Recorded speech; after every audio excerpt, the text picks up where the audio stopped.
Architecte depuis 3 ans, mais à la base ingénieur.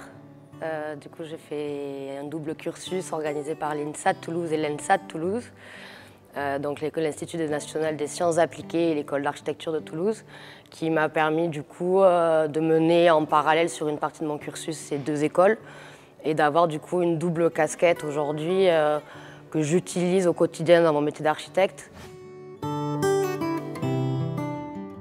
Je travaille pour du privé, pour des particuliers et aussi pour du marchand de biens, sur des petits projets de collectifs en centre-ville toulousain essentiellement, notamment beaucoup de surélévation en ossature bois sur des vieux immeubles en briques toulousaines.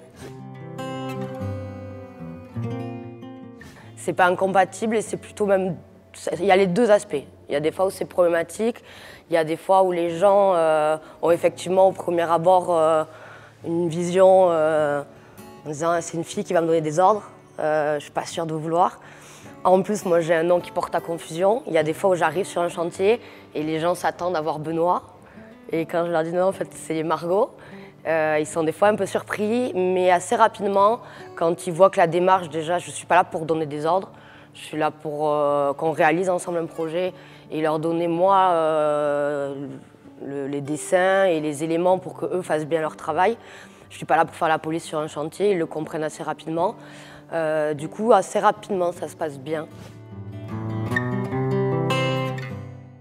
Dans notre manière de travailler, déjà, il y a l'outil informatique, je pense qu'il change beaucoup de choses.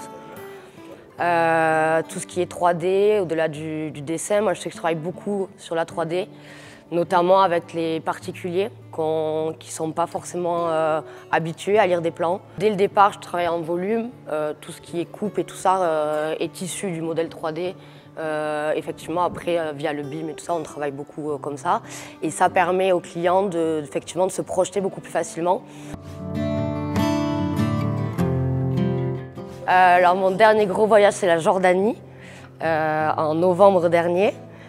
Et le prochain, ça sera un road trip à travers l'Italie cet été. J'habite sur les berges de la Garonne, à côté du Bazac, donc à côté de ce barrage, et il y a vraiment du coup la nature au centre-ville de Toulouse. Et passant beaucoup de temps du coup vers les Carmes Saint-Étienne, je fais très régulièrement le trajet à pied sur ces berges de Garonne. Et c'est vrai qu'il n'y a pas un jour où c'est la même chose, il n'y a pas un jour où c'est la même lumière. On y voit des animaux, on y voit les végétaux évoluer au fur et à mesure des saisons. Et les bâtiments les plus sublimes qu'on puisse voir de Toulouse, en plus avec beaucoup de recul. Alors des fois on se retrouve face à des façades, mais un peu sans ce recul-là. Et sur la Garonne, on arrive à avoir des points de vue qui sont assez impressionnants.